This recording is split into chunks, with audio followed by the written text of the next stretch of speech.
Views break ਤੋਂ ਬਾਅਦ ਤੁਹਾਡਾ ਸਾਰਿਆਂ ਦਾ ਸਵਾਗਤ ਹੈ। ਗੱਲ ਕਰਾਂਗੇ ਇਸ ਸੈਗਮੈਂਟ ਦੇ ਵਿੱਚ ਮੀਡੀਆ ਦੇ ਹਵਾਲੇ ਨਾਲ ਭਾਰਤ ਦੇ ਵਿੱਚ। ਡਾਕਟਰ ਸਾਹਿਬ, ਜਿਵੇਂ ਪਿਛਲੇ ਦਿਨਾਂ ਦੇ ਵਿੱਚ ਅਸੀਂ ਵੀ ਜ਼ਿਕਰ ਕੀਤਾ, ਈਵਨ ਇੱਥੇ ਤੱਕ ਕਿ ਟੀਵੀ 84 ਤੇ ਜਿਹੜੇ ਪੰਥਕ ਹੋਰ ਚੈਨਲਸ ਹੈਗੇ ਆ, ਉਹਨਾਂ ਦੀ ਆਊਟਰੀਚ ਪੰਜਾਬ ਦੇ ਵਿੱਚ, ਭਾਰਤ ਦੇ ਵਿੱਚ ਸੋਸ਼ਲ ਮੀਡੀਆ ਰਾਹੀਂ ਉਹਨੂੰ ਬਲੌਕ ਕੀਤਾ ਗਿਆ। ਤੇ ਨਾਲ ਹੀ ਨਾਲ ਇੱਕ ਜਿਹੜੀ ਰਿਪੋਰਟ, ਜਿਹੜੀ ਖਬਰ ਸਾਡੇ ਸਾਹਮਣੇ ਆਈ ਹੈ ਦਿੱਲੀ ਥਿੰਕ ਟੈਂਕ ਦੇ ਹਵਾਲੇ ਨਾਲ, ਉਹਨਾਂ ਦਾ ਇਹ ਕਹਿਣਾ ਹੈ ਕਿ 55 ਜਿਹੜੇ ਹੈਗੇ ਆ ਜਰਨਲਿਸਟ, ਉਹਨਾਂ ਨੂੰ ਟਾਰਗੇਟ ਕੀਤਾ ਗਿਆ, ਵਿਸ਼ੇਸ਼ ਕਰਕੇ ਪਿਛਲੇ ਸਮੇਂ ਦੇ ਵਿੱਚ ਜਦੋਂ ਦਾ ਇਹ ਜਿਹੜੀ ਵਾਇਰਸ ਦੇ ਨਾਲ, ਕੋਰੋਨਾ ਵਾਇਰਸ ਦੇ ਨਾਲ ਲੱਗ ਕੇ ਜਿਹੜੀ ਸਥਿਤੀ ਹੈ ਉਹ ਸਾਡੇ ਸਾਹਮਣੇ ਆਈ ਹੈ। ਸੋ ਇਹਨਾਂ ਹਾਲਾਤਾਂ ਦੇ ਵਿੱਚ ਜਿੱਥੇ ਮੀਡੀਆ ਨੂੰ ਇਸ ਤਰੀਕੇ ਦੇ ਨਾਲ ਟਾਰਗੇਟ ਕੀਤਾ ਜਾ ਰਿਹਾ ਹੈ, ਆਵਾਜ਼ ਜਿਹੜੀ ਹੈ ਵਿਰੋਧ ਦੀ, ਡੈਸੈਂਟ ਦੀ, ਉਹ ਦੱਬੀ ਜਾ ਰਹੀ ਹੈ।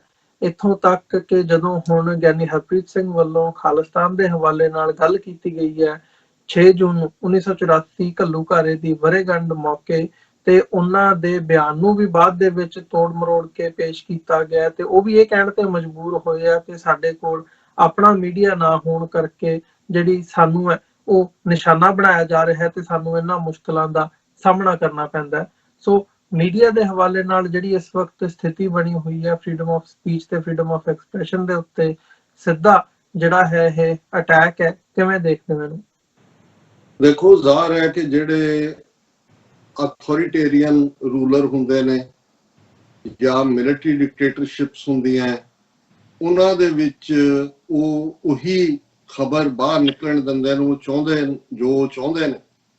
ਡੈਮੋਕ੍ਰੇਸੀ ਜਾਂ ਜਮਹੂਰੀਅਤ ਜਾਂ ਜਿਹਨੂੰ ਇਹ ਲੋਕਤੰਤਰ ਕਹਿੰਦੇ ਨੇ, ਉਹਦੀ ਇੱਕ ਖੂਬਸੂਰਤੀ ਇਹ ਹੁੰਦੀ ਹੈ ਕਿ ਉਹਦੇ 'ਚ ਮੀਡੀਆ ਜਾਂ ਫਰੀडम ਆਫ ਐਕਸਪ੍ਰੈਸ਼ਨ, ਜਿਵੇਂ ਅਮਰੀਕਾ 'ਚ ਅਸੀਂ ਫਸਟ ਅਮੈਂਡਮੈਂਟ ਦੇ ਹਵਾਲੇ ਨਾਲ ਗੱਲ ਕਰਦੇ ਹਾਂ ਕਿ ਉਸ ਦੀ ਤੁਹਾਨੂੰ ਆਪਣੇ ਵਿਚਾਰਾਂ ਦੇ, ਆਪਣੇ ਖਿਆਲਾਂ ਦੇ ਪ੍ਰਗਟਾਵੇ ਦੀ ਆਜ਼ਾਦੀ ਹੁੰਦੀ ਹੈ। ਉਹ ਅੱਜ ਦੇ ਜ਼ਮਾਨੇ 'ਚ ਪ੍ਰਿੰਟ ਮੀਡੀਆ, ਸੋਸ਼ਲ ਮੀਡੀਆ ਵੀ ਉਹਦਾ ਹਿੱਸਾ ਬਣ ਗਿਆ, ਇਲੈਕਟ੍ਰੋਨਿਕ ਮੀਡੀਆ ਵੀ, ਇਹ ਸਾਰਾ ਉਸਦਾ ਹਿੱਸਾ ਬਣ ਜਾਂਦਾ।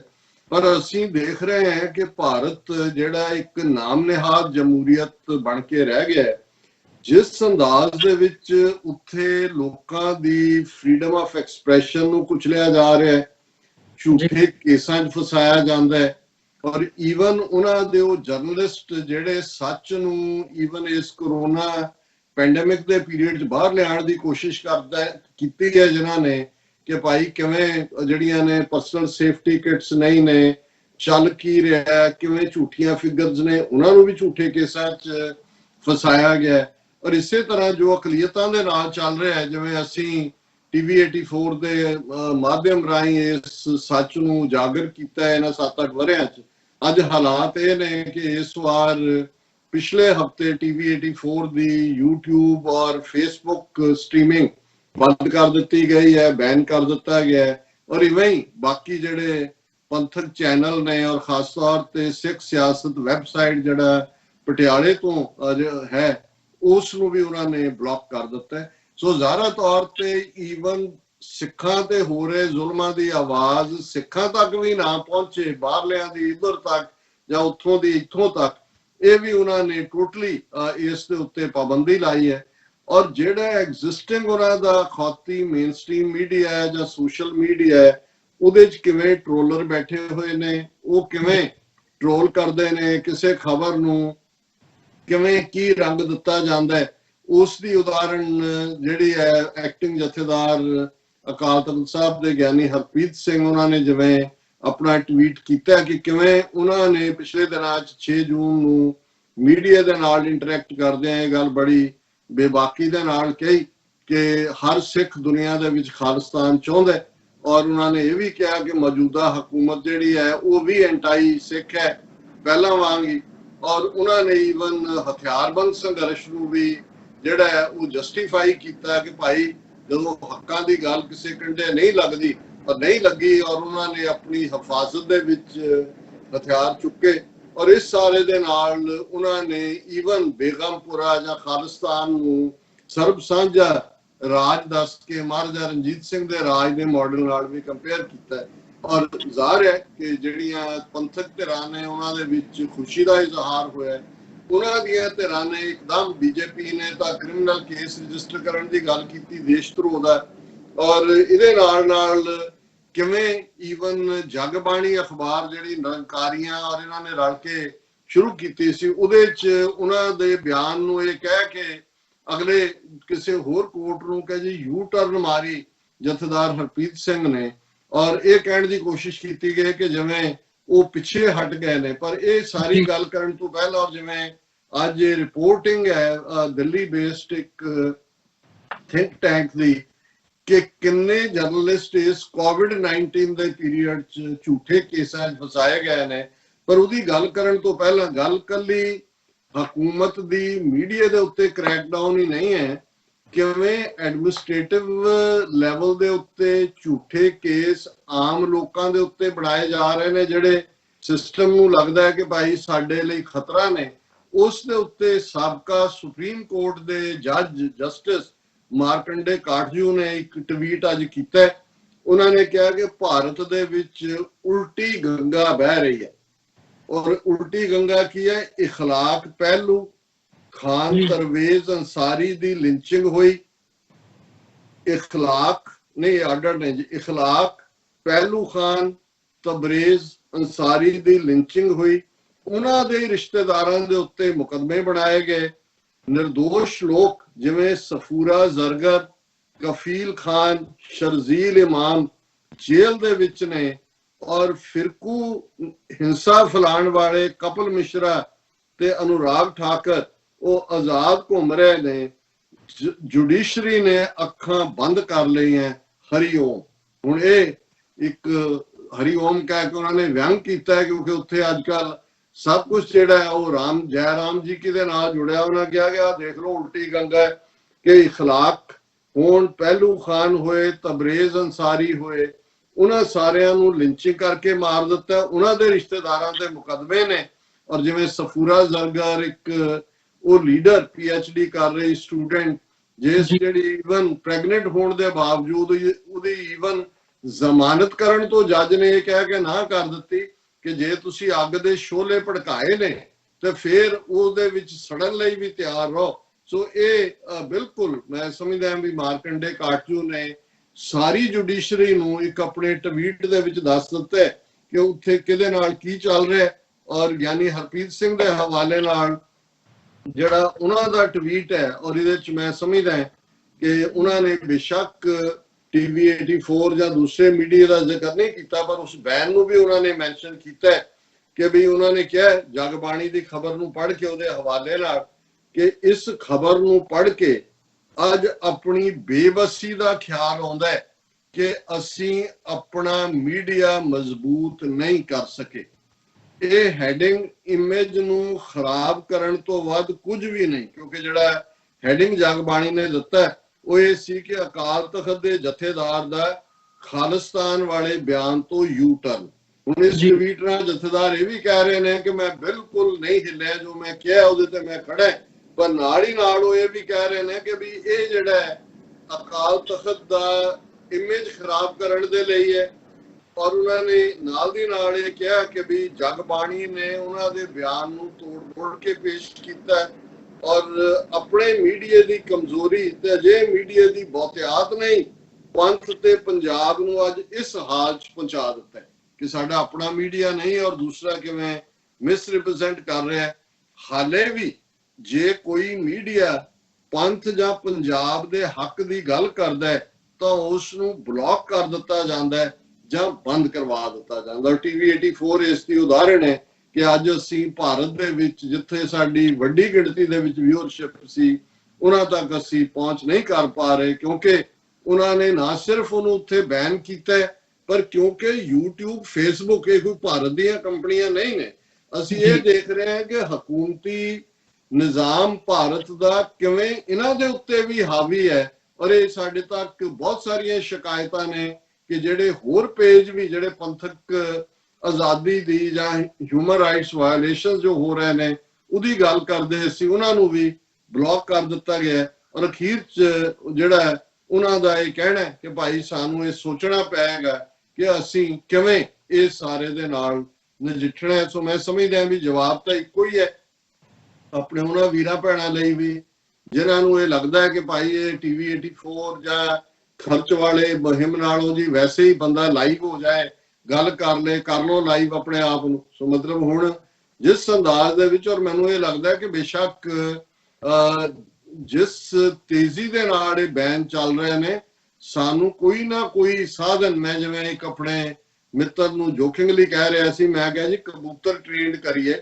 ਵੈਸੇ ਤਾਂ ਇੰਡੀਅਨਸ ਨੇ ਪਾਕਿਸਤਾਨ ਦੇ ਕਬੂਤਰ ਨੂੰ ਜੋੜ ਕੇ ਜਨਰਲ ਗੁਟਕੂ ਕੇ ਜੀ ਕੋਡ ਲੈ ਕੇ ਆਇਆ। ਮੈਂ ਕਿਹਾ ਜੀ ਸਾਨੂੰ ਅਸਲੀ ਜਿਹੜੇ ਆ ਕਬੂਤਰ ਬ੍ਰਿਗੇਡ ਤਿਆਰ ਕਰਨੀ ਪੈਗੀ, ਕੋਈ ਹਮਲਾ ਕਰਨ ਲਈ ਨਹੀਂ, ਸੁਨੇਹ ਦੇਣ ਲਈ, ਕਿਉਂਕਿ ਇਹਨਾਂ ਨੇ ਸਾਰੇ ਚੈਨਲ ਜਿਹੜੇ ਨੇ ਸਾਡੇ ਹੌਲੀ ਬੰਦ ਕਰ ਦਿੱਤੇ ਨੇ। ਰਹਿੰਦਿਆਂ ਨੂੰ ਵੀ ਆਉਣ ਵਾਲੇ ਪੀਰੀਅਡ ਦੇ ਵਿੱਚ ਉਹਨਾਂ ਦੀ ਕੋਈ ਨਹੀਂ ਹੈ। ਔਰ ਜਿਹੜੀ ਖਬਰ ਮੀਡੀਆ ਨੂੰ ਕਿਵੇਂ ਜਿਨ੍ਹਾਂ ਨੇ ਹੁਣ ਜਿਸ ਮੀਡੀਆ ਜਿਹੜੀ ਖਬਰ ਦਾ ਹੁਣ ਮੈਂ ਜ਼ਿਕਰ ਕਰ ਰਿਹਾ, 55 ਜਰਨਲਿਸਟ ਜਿਹੜੇ ਨੇ ਕੋਵਿਡ ਪੈਂਡੇਮਿਕ ਪਿਛਲੇ 3 ਮਹੀਨੇ ਦੇ ਵਿੱਚ ਉਹਨਾਂ ਨੂੰ ਜਿਹੜਾ ਉਹ ਕੇਸਾਂ 'ਚ ਫਸਾਇਆ ਗਿਆ ਜਾਂ ਟਾਰਚਰ ਕੀਤਾ ਗਿਆ ਜਾਂ ਹਮਲੇ ਕੀਤੇ ਗਏ ਨੇ, ਉਹ ਨੇ ਜਿਨ੍ਹਾਂ ਨੇ ਸਿਰਫ ਕੋਵਿਡ-19 ਦੀ ਹਕੀਕਤ ਬਿਆਨ ਕੀਤੀ। ਔਰ ਦਾ ਪ੍ਰਿੰਟ ਜਿਹੜੀ ਡਾਇਸੈਂਟਿੰਗ ਆਵਾਜ਼ ਹੈ ਉੱਥੇ, ਔਰ ਉਹਨਾਂ ਦੀ ਇਹ ਖਬਰ ਹੈ, 55 journalists were targeted for reporting on COVID pandemic, says Delhi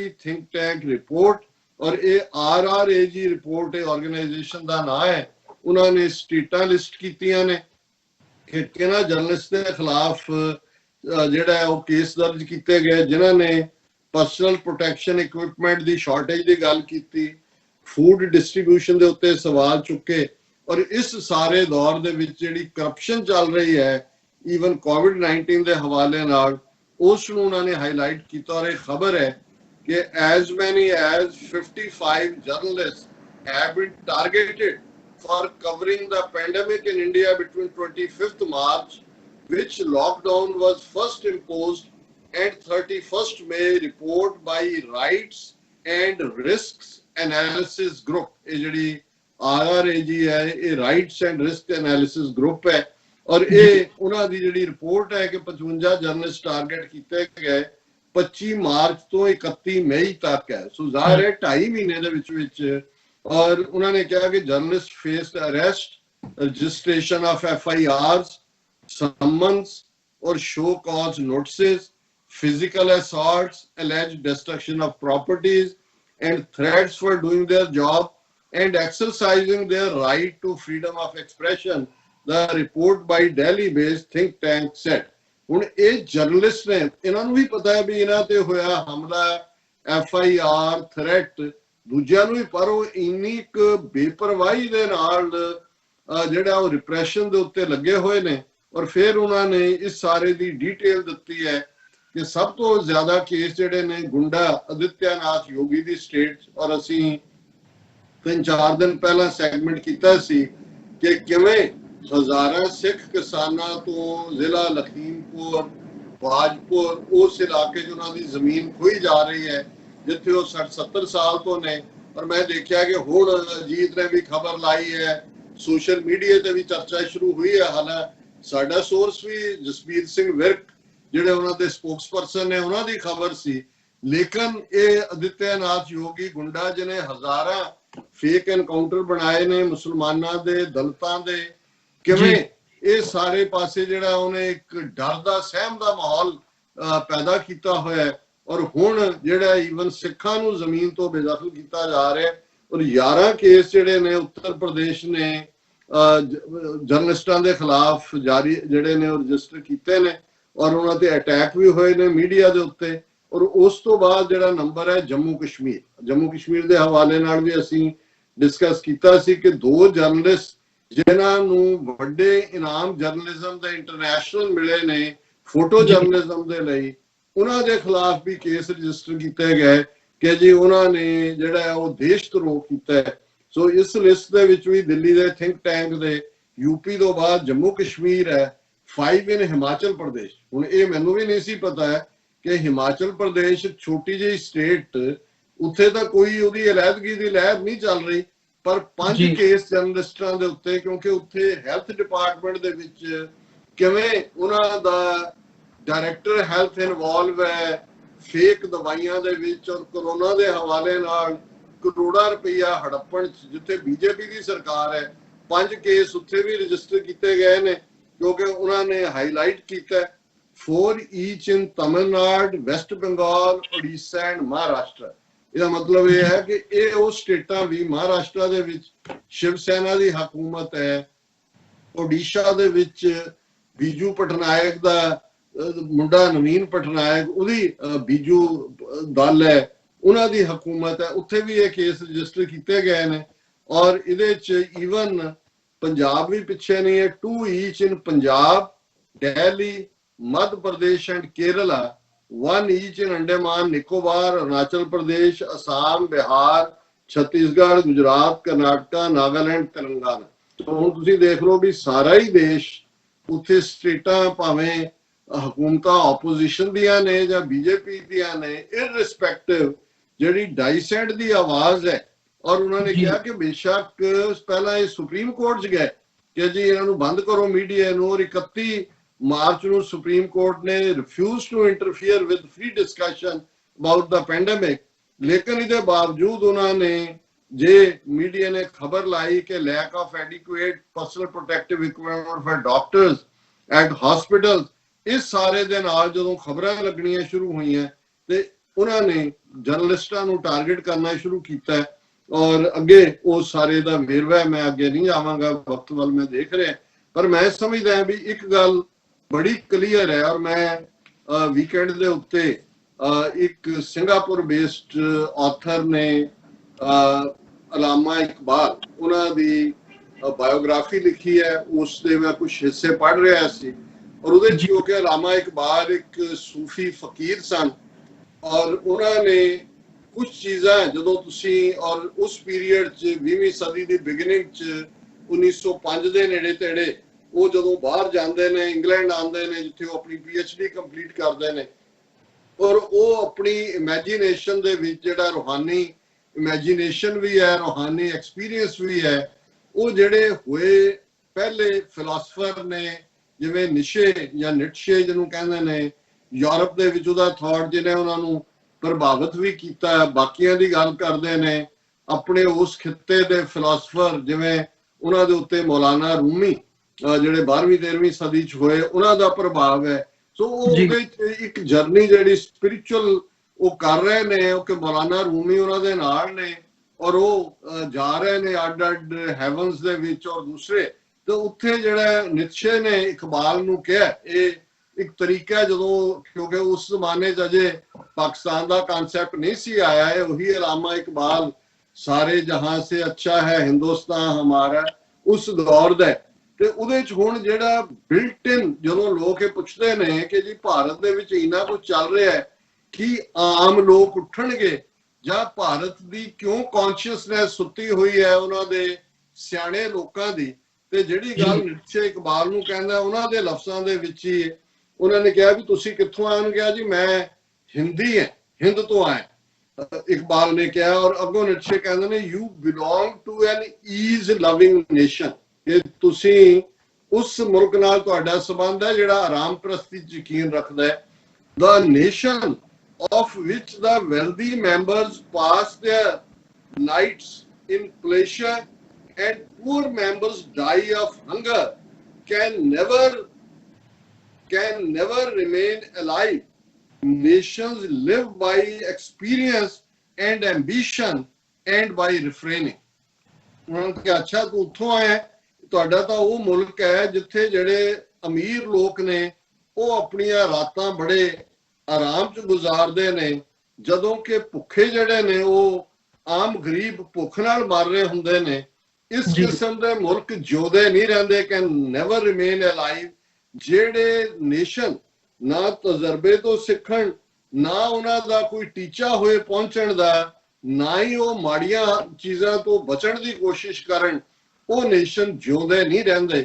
ਔਰ ਸ਼ਾਇਦ ਇਸ ਸਾਰੇ ਦਾ ਪ੍ਰਭਾਵ ਸੀ ਜਦੋਂ ਅਲਾਮਾ ਇਕਬਾਲ फाइनली इस कंक्लूजन पे पहुंचे कि शर्म सी आती है मुझको इसको वतन कहते हुए। और जाहिर है उस तो पहला उन्होंने उन्होंने मुल्क दे लोकां नूं उस मुल्क दे वार्न भी कीता जदों उन्होंने कहा सी वतन की फिक्र कर नादां मुसीबत आने वाली है तेरी बर्बादियों के मशवरे हैं आसमानों में। और ये भी कि ना समझोगे तो मिट जाओगे ऐ हिंदुस्तान वालों, तुम्हारी दास्तान तक भी ना होगी दास्तानों में। सो ਜ਼ਾਹਰ है कि ਅੱਜ ਇਹ ਆਰਟੀਫੀਸ਼ੀਅਲ ਯੂਨੀਅਨ ਇੰਡੀਆ, ਜਿਸ ਨੂੰ ਅੰਗਰੇਜ਼ਾਂ ਨੇ ਤੋਹਫੇ ਦੇ ਤੌਰ ਤੇ ਬ੍ਰਾਹਮਣ ਬਾਣੀਆਂ ਨੂੰ ਜਾਣ ਲੱਗਿਆ ਦਿੱਤਾ, ਔਰ ਅੱਜ ਜਿਸ ਹੱਦ ਤੱਕ ਇਹ ਲੈ ਗਏ ਨੇ, ਔਰ ਉਹਦੇ ਤੇ ਜਦੋਂ ਹੁਣ ਇਹ ਅਥਾਰਟੇਰੀਅਨਿਜ਼ਮ ਦੀ ਟਾਪਿੰਗ ਹੈ, ਹਿੰਦੂਤਵਾਦੀ ਆਈਡੀਓਲੋਜੀ ਦੀ, ਔਰ ਹਰ ਜਦੋਂ ਤੁਸੀਂ ਆਜ਼ਾਦ ਵਿਚਾਰਾਂ ਨੂੰ ਕੁਚਲ ਦਿੰਦੇ ਹੋ, ਇਹ ਕੁਚਲਣ ਦੀ ਕੋਸ਼ਿਸ਼ ਕਰਦੇ ਹੋ, ਇਹ ਤੁਹਾਡੀ ਬਰਬਾਦੀ ਦਾ ਫਿਰ ਅਖੀਰਲਾ ਸਿੰਪਟਮ ਹੁੰਦਾ ਹੈ। ਸੋ ਅਸੀਂ ਸਮਝਦੇ ਹਾਂ ਕਿ ਬੇਸ਼ੱਕ ਕੋਈ ਬਹੁਤ ਪਪੂਲਰ ਰੈਵੋਲੂਸ਼ਨ ਉੱਥੋਂ ਨਿਕਲ ਆਏ, ਇਹ ਤਾਂ ਮੈਨੂੰ ਨਹੀਂ ਨਜ਼ਰ ਆਉਂਦਾ, ਲੇਕਿਨ ਜਿਹੜੀਆਂ ਤਾਕਤਾਂ ਆਪਣੀ ਕੌਮੀ ਹੋਂਦ ਦੇ ਲਈ, ਉਹ ਸਿੱਖ ਹੋਣ ਪੰਜਾਬ ਦੇ ਵਿੱਚ, ਕਸ਼ਮੀਰੀ ਹੋਣ, ਨਾਰਥ ਈਸਟ ਦੇ ਨਾਗੇ ਹੋਣ, ਮਨੀਪੁਰੀ ਹੋਣ, ਜਾਂ ਅੱਜ ਦਰਦ ਫੈਕਟਰ ਜੇ ਆਉਣ ਵਾਲੇ ਪੀਰੀਅਡ ਦੇ ਵਿੱਚ ਪਾਵਰ ਬਣ ਕੇ ਉੱਭਰਦਾ ਹੈ, ਤੇ ਫਿਰ ਇਸ ਨੂੰ ਸੋਵੀਅਤ ਯੂਨੀਅਨ ਔਰ ਯੂਗੋਸਲਾਵੀਆ ਦੇ ਹਸ਼ਰ ਤੋਂ ਕੋਈ ਵੀ ਨਹੀਂ ਬਚਾ ਸਕਦਾ। ਇਹ ਇੱਕ ਅਕਟ ਨਿਸ਼ਚੈਵਾਚਕ ਸੱਚਾਈ ਹੈ। ਜੀ ਬਿਲਕੁਲ ਡਾਕਟਰ ਸਾਹਿਬ, ਇੱਕ ਛੋਟੇ ਜਿਹੇ ਬ੍ਰੇਕ ਦੇ ਲਈ ਰੁਕਾਂਗੇ ਤੇ ਵਿਊਅਰਸ ਇਸ ਬ੍ਰੇਕ ਤੋਂ ਬਾਅਦ ਜਿਹੜਾ ਲਾਸਟ ਸੈਗਮੈਂਟ ਹੈ ਅੱਜ ਦਾ ਵਿਚਾਰ, ਉਸ ਦੇ ਵਿੱਚ ਅਸੀਂ ਡਾਕਟਰ ਸਾਹਿਬ ਦੇ ਵਿਚਾਰ ਵੀ ਜਾਣਾਂਗੇ ਤੇ ਨਾਲ ਨਾਲ ਉਹ ਤੁਹਾਡੇ ਨਾਲ ਸਾਂਝਾ ਕਰਾਂਗੇ। ਸੋ ਇੱਕ ਛੋਟੇ ਜਿਹੇ ਬ੍ਰੇਕ ਤੋਂ ਬਾਅਦ ਦੁਬਾਰਾ ਮੁਲਾਕਾਤ ਹੁੰਦੀ ਹੈ।